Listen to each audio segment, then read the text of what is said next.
Welcome to the very first episode of Unlabelled Mind. Let us travel in this beautiful exploration of healing, awareness, and human experiences. This podcast isn't about fixing people, it's about understanding. It's about peeling off the labels we've worn for a very long time, like strong, broken, spiritual, logical, and realizing that we are all much more than this. In this very first episode, I'm joined by my wonderful co host, Dr. Puja Dhande, a Reiki healer and an Akashic Records practitioner who brings a deep, soulful dimension to how we understand energy and emotions. Together, we will explore the paths to healing, some ancient, some modern, all deeply human, from Reiki, the gentle flow of universal life energy, to Akashic Records, the mystical library of your soul's journey. I have Miss Priti Joshi, who works with Yog Mudras, the silent gestures that can transform your inner state, to Bach Flower Remedies, the nature's way of soothing emotional imbalance, and of course, psychotherapy, where awareness becomes the doorway to change. Each of these methods has one thing in common. They remind us that healing is not about changing who we are, but returning to who we've always been. So sit back, breathe easy, and join us in this conversation. It's going to be fun, it's going to be insightful, and maybe just a little magical. So, welcome to Unlabelled Mind. Good evening, everybody. Welcome to the first episode of Unlabelled Mind. As promised, we are we are launching our first episode on the 10th of October, which is the International World Mental Health Day.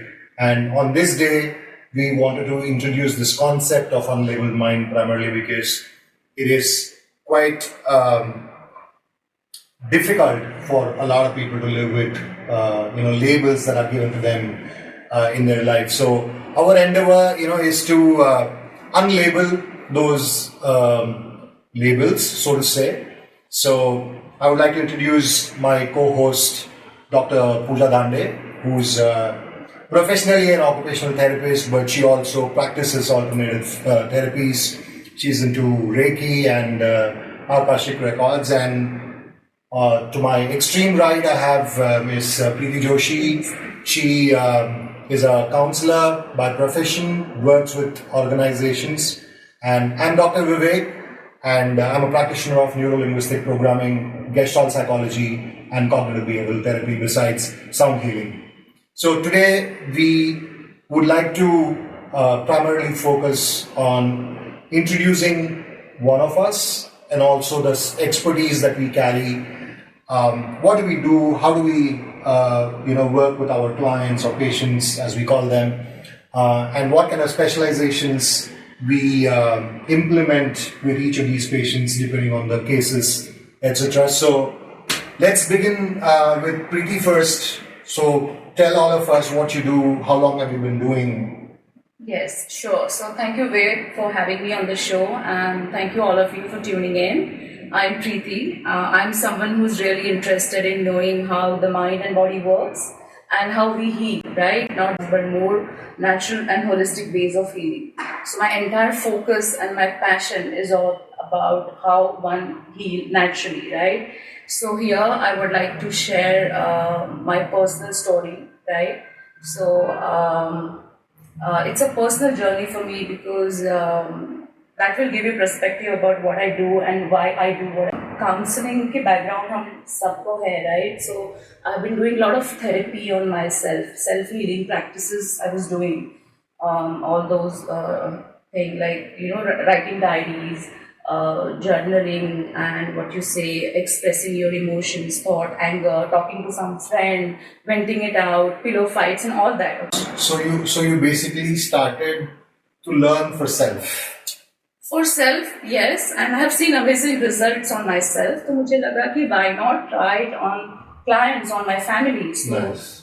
That's how my journey started. So it is very personal for me, and and I have seen it gives amazing results. In fact,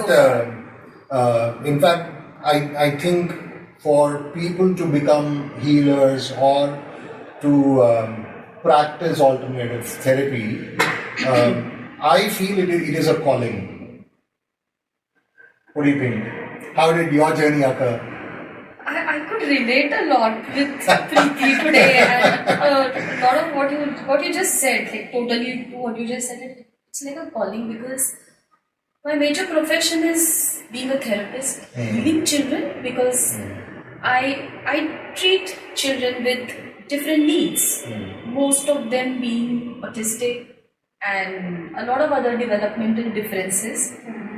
And then I see in parents that they are sad, they are depressed, they are hopeless, and me giving them hope every single day. It's like this is healing, right? And of course, I was always inclined towards mental health, because as therapists in our medical curriculum, we have to study. It's compulsory that we study mental health, both psychology and psychiatry. A lot of life struggles and challenges where I felt like a victim, and a lot of, that phase of everything poor me phase, and those difficult challenges where I felt that the road was a dead end. Giving up phase, right? That giving up phase. Somebody introduced me to a very beautiful healing practice many years back, and I stuck to that. Anyway, so, in those 15, 16 years back, when I was introduced to this beautiful Buddhist practice, and I'm doing that ever since, it really helped me heal a lot of my patterns, my negative patterns, and made me completely believe. And it was just very easy for me. I don't know what, that acceptance came very easy, that you are what the causes that you have created. You are because of those causes. Right. And the law of cause and effect is very, very strict. So true. As a school student in the higher secondary, I was so confused. I didn't know what to do, and I think it was right then when I supported family business, which is into garments manufacturing, for a brief period as a person who took care of the laborers, the tailors, their attendants, their issues at home. Whenever I happened to ask them what happened, why did you not turn up to work, or why are you late, things like that, and then they talked about their problems. So I think it all came from there, and eventually, I got into this HR, world, so to say, and then I don't know when all this happened, but it just happened, and that's why I call it a calling. I think each one of us have gone through some part of difficulty in life. True. And as self-healing, and then we learn that trick, and then we feel why not give it to the others. That's true. Wonderful. So, right. Puja, how long have you been practicing? Oh, it's been almost 2 decades. Wow. Of my healing journey also, my professional practice also, and of course other healing modalities that I have learned being some time now. And it's really been, it's helping me actually. Yeah. Helping others. When you're healing others, you are also getting healed. Right. Just today I was telling one of my assistants that every parent who comes here, every child who comes here is a teacher for you. Right. Learn something from them. Implement that for your next session. Right. You are definitely going to take away something. My practice doesn't involve all this, right? It is not gender specific or age specific. Right. At any age, clients are coming. Like, बच्चे भी आते हैं, elderly भी आते हैं, and gender is like not an issue or problem, right? Maybe for her, your practices are more to do with younger kids and their parents, right? So not the case. So, Puja, you talked about cause and effect. Yes. So, elaborate a little bit, because I have something really interesting in my practice to talk about in connection to that. In connection, yes. But you know what I actually do? I do energy healing. And like I said the other day, when we were discussing that this is not something for the logical driven people Right. who work in evidence based practices, because my base profession is on evidence based practices, which I do thoroughly. But since I am also an energy healer, and we don't really talk about logic, we just talk about how energy is there everywhere. Yeah. It is Shakti is सभी जगह शक्ति है. When you say that energy can neither be created nor be destroyed, energy flows. And there are a lot of healing modalities which work on energies. Now coming back to cause and effect, something like the Akashic Records that we do, we talk about what karma your soul has chosen. I'm not going to elaborate that in a lot of detail, because there is plethora of information also on internet that you can tap in. Yeah. But your soul chooses something. One of the theories that we learn in Akashic Records is karmic healing. Like when you are born, your soul has chosen a place to be born, the time of the birth, and the family in which you are born. You choose, your soul choose that. It's probably based on your past life karmas, that there are certain patterns. You are given a choice. It's a free will. What I choose, what my soul has chosen. So it's based on maybe what I had chosen in my past lives, and if there are certain debts remaining towards these people, and if I am also supposed to be creating any karma which is created by my thoughts, words and action. I choose that. Okay. And I'm here to either repay those debts.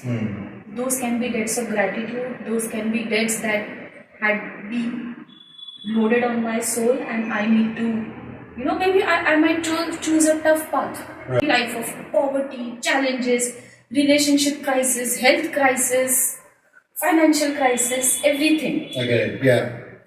So, does any of this work for you? What she says, I mean, completely quote unquote illogical or irrational. You are a logical one. I am a logical. Totally logical. Totally logical. I'll come to that. So, I mean, let's listen to Priti. What I do is little different from her.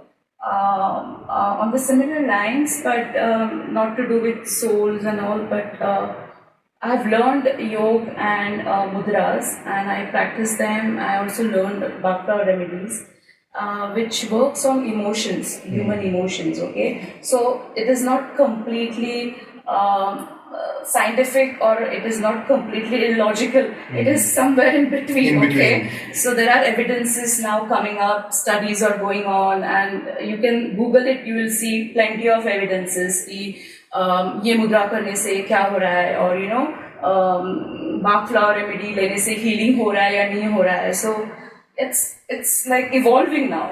So I think this setup is a compliment, so to say. There's a logical person, there's an illogical person, and someone who bridges the both. So I want to ask you something. Yeah. What happens when you do a certain mudra? Oh, fantastic questions. I'm glad you asked. Wouldn't energy flow? Yeah, I'm glad you asked this question. So let me give you a demo. I mean, I am agreeing with you. It's not like I agree about energy and I agree about everything. So let me give you one demo. So would you mind keeping palms on your lap? And, and just close your eyes, okay? And just breathe in and breathe out. Again, do the same thing. Breathe in and breathe out. And now put your index finger, tip of your index finger and your thumb together. Okay. And now You don't have to press it really hard, just gentle press. And now trying inhaling. Now inhale and now slowly exhale. Now inhale again and exhale. That you will see that with doing this mudra, you are able to inhale longer. True. Have you experienced that? I wanted to. I was waiting for you to ask what happened, and I Did really you wanted to say experience that. Yeah. Yeah, it happened, right? I did. I mean, I could actually breathe a little longer. Yeah. And if you do this, you are able to exhale longer. The middle finger Yes. and the thumb. Yes. So you kind of switch. You switch. So you inhale, exhale. keep index finger and thumb together to inhale. Right. And for exhalation, you put your middle finger and you can see it's getting prolonged. It's a magic. This works. It works, it's a magic. This really works. The logic is that it works. But how it works, I think that's the no logic side. That is So helping them. I'll tell you something that what you both have said about no logic, not illogic, but no logic, and the hybrid of logic and no logic here is that I work in the context of here and now. Whatever karma that we carry, etc. In the cognitive space, everybody has to do their daily chores.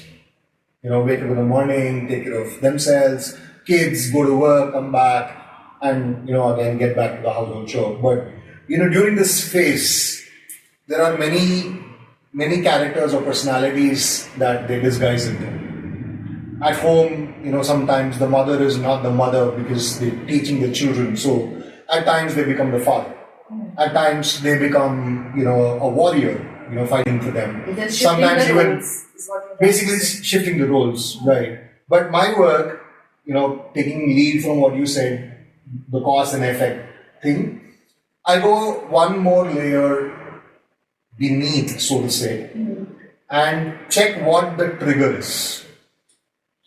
So the effect, the way I look at it, the effect is an expression, right? Something caused, and then I'm finally angry about something. So that anger is an expression. So I consider expression to be the effect of something that happened, right?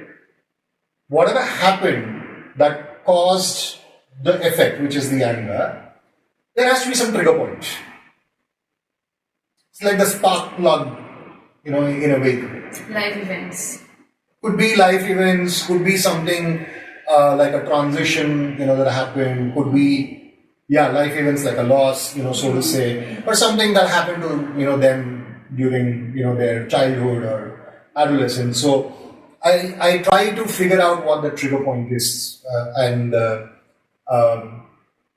needless to say, my guru, my mentor, Mr. Thomas, and I don't shy away from taking his name because I think whatever he taught is so impactful, and his voice itself is so mesmerizing. I always want to listen to his voice. Just that is enough, right? So he always, told us that, if the trigger is taken care of, then there is no event of relapse. But I look at very specific, things to the point.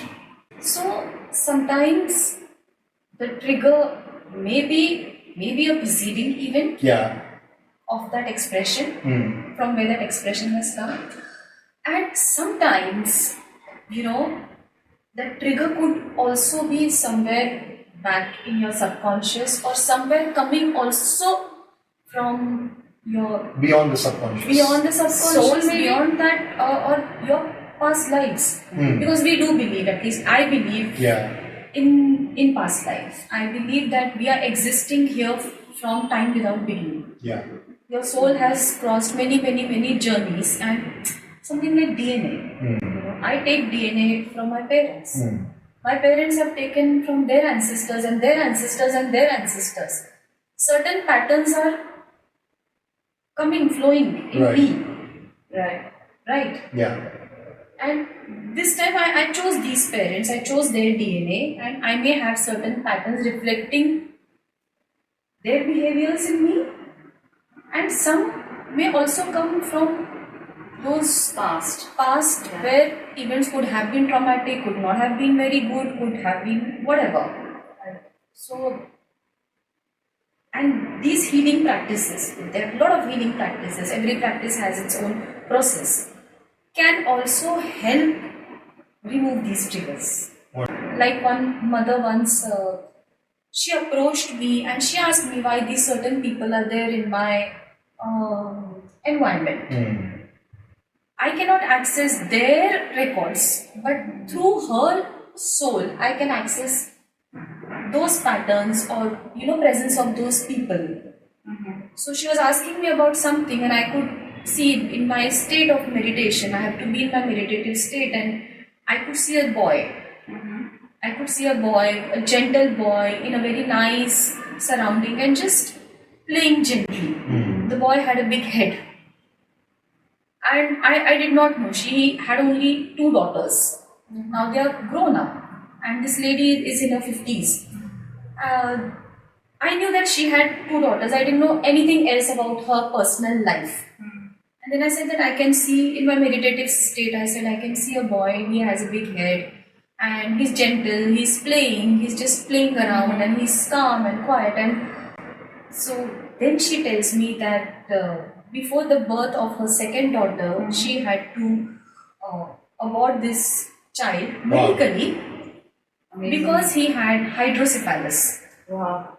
So hydrocephalus मतलब आपके इसमें पानी भर जाता है and you have a big head. This might lead to a lot of medical issues, and it is done with consultation of the doctor if you need that child or not. So she said that the child, and she had to do it. So I just said that, you know what, the child is calm, the child is quiet, the child is in peace, he has forgiven you. I have something for this because you are a PhD, you are a scholar, psychologist, you practice Gestalt very, very, thoroughly with clients and all. And psychology gives us techniques like visualization, self-hypnosis. Yeah. Does that come under your domain? Absolutely. So there are 2 things that I would like to talk about, and I would again like to refer my mentor. So NLP is one thing, neuro-linguistic programming, and there's another one which is Gestalt psychology. So he says that NLP is like the skeleton. That's a framework. It's a structure, like a protocol. Right? You use 1, 2, 3, 4, 5 steps.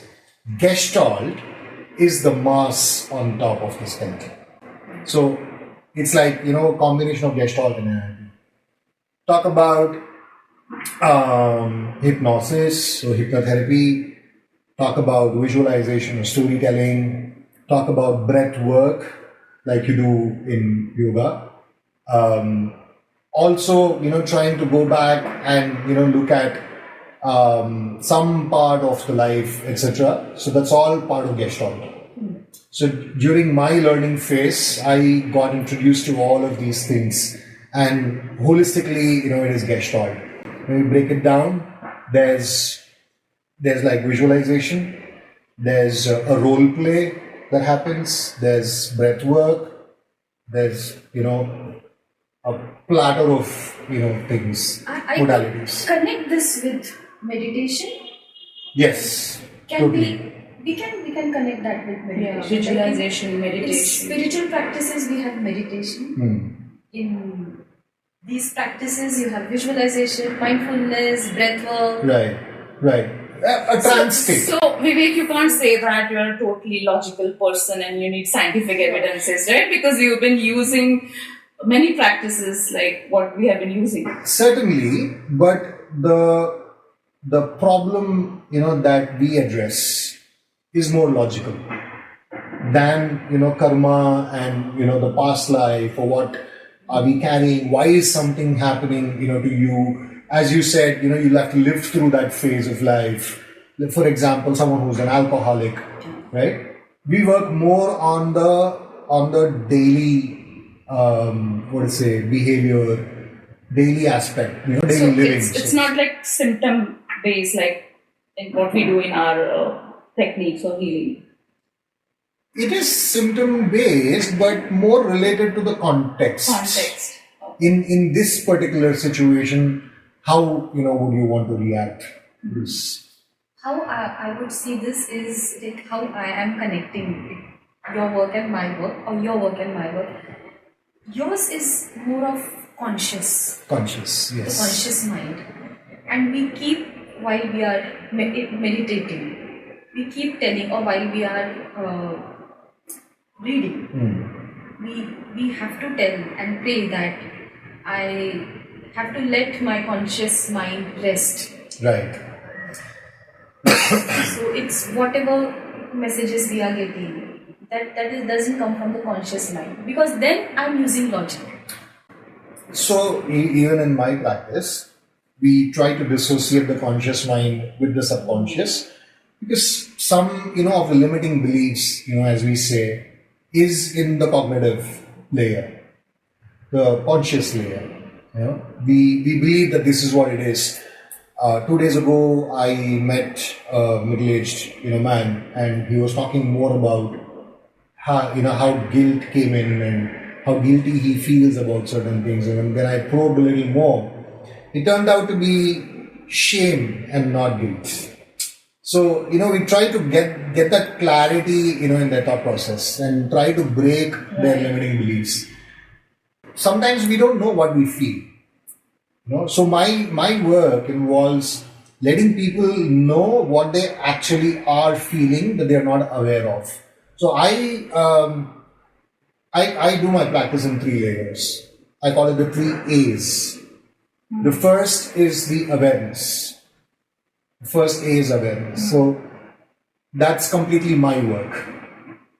And I ask questions and try and connect the dots, go back in time, see what happened, establish patterns of certain behaviors and things like that. And then I will try to give them clarity of what they are really feeling per se. And it's not that I say and they agree to it. Again, in my practice, the client is in the first position, therapist is in the second position. So I always keep checking. Is this okay? Are you doing fine? Would you agree with this? So it's completely what the client has to say. The second A is acceptance. So are we in allowance to accept what we are aware of now? Like in this case, guilt and shame. Okay? We try to establish clarity. Is it guilt? Is it shame? Then he said, I think it's more shame than guilt. And he first said, actually, it's both. Then I asked him to put it in an order. 1, 2, 3. What comes first? What comes next? I already knew that it was shame. But I wanted the client to confirm that. They need to feel from inside that this is true. And they need to agree with themselves. So he then ordered it shame. And then guilt comes. So now the focus area is shame and not guilt. So now that he has shame, he feels shame, are you willing to accept the consequence of the action that he performed whenever he performed, because of which he feels the shame now? So that's acceptance, which is a collective effort between me and my clients. The first awareness is my work, acceptance is collective work. The third A is alteration. So now that we have accepted that it is shame, now that I know that I feel ashamed of certain things, what do I want to do with it? Right. And I always say that, it's a dilemma. And again, I'll talk about what that dilemma really means. So it's like, do I succumb to the shame, or do I gather resources that I need and move on? Right. So that's how I work with my clients. Great. I mean, I could relate to so many things. Basically, ये emotions का एक खेल है. Correct. In Bach Flower Remedies, each flower represents one emotion, and Right. he has come up with 38 flowers. So we have 38 different emotions, and Dr. Edward Bach has divided them into 7 groups. Okay, so fear, loneliness, despair, And then some people are see very emotional, Overwhelmed with things. So unka ek group hai. So I could relate so much that whatever you're explaining to us right now. with them. So first thing I want to tell you both and to my audience also, it is not a replacement for your medical treatments. Okay, Right. so you have to continue with your medical treatments. These alternative healing practices or therapies will work beautifully as a companion. Okay, so supplement की तरह लो तो वो ज़्यादा अच्छे काम करेंगे. So and like the question you asked, जब client आता है, the first thing what we do is take the history, check the willingness. तो present कुछ symptoms है नहीं है, are they willing and act open to take medicines, and then we prescribe. It's not like तुम आए और दे दिया और काम हो गया. It's not like that. You have to track proper history, and so far I have seen good results. Puja, I want to ask you, I talked about cognition and the present and here and now and those kind of things.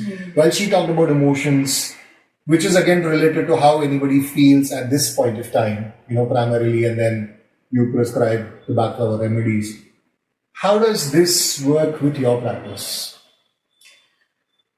Before I get to answer this, I'm relating something to when she said that you can give Bach flower to plants and animals and all. Okay.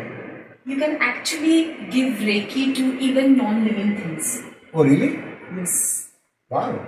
I can give Reiki to this sofa. Can you give Reiki to this room? Before we started this, I actually sent Reiki to this place. Oh, lovely. Amazing. Thanks for that. Nice. Before we came here, I already did that. Thanks for that. Yes. So sweet of I you. already sent to this place, to you and to myself also. I think a lot of alternative therapies also is Asian than Yes. Western. I want to say something here. During my growing up phase, when I was in like 6th or 7th grade, since then, and for a very long time, I used to take the bus to school, right? Before I had a bicycle, and then eventually college by local train, in Chennai. So whenever I traveled by bus to school, and I saw an accident, or I saw someone tripping, or someone crying, on the road, etc., I used to absorb that energy. And mentally, I used to think that I'm taking away their pain. Sometimes I would shed tears, unknowingly, unintentionally, but what my mind used to tell me is that I'm actually absorbing their pain so that they, feel less of what they feel. Is that something? I mean, I am being honest to God. I used to have this in my childhood. I'm sure that there is definitely something got to do with one of your past lives where you probably have been a healer. Wow, good to know that. Most of your existence. Only someone with a healing attitude can think like that. And I actually, I don't even remember when was the last time I spoke about it, but I remember vaguely, I have faint memory talking about this to someone, but I think that was like decade, ago or something. I don't know why I wanted to, maybe it's your energy that is making me talk.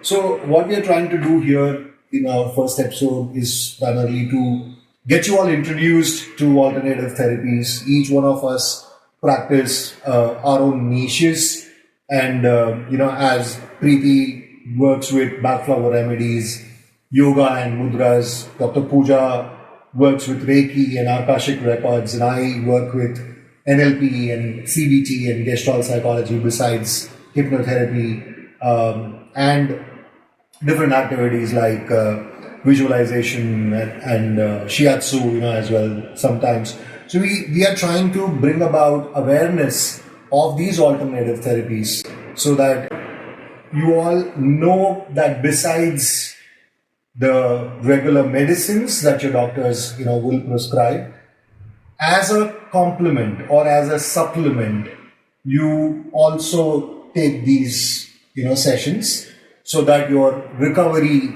is much faster. So my mission is to give time back to people.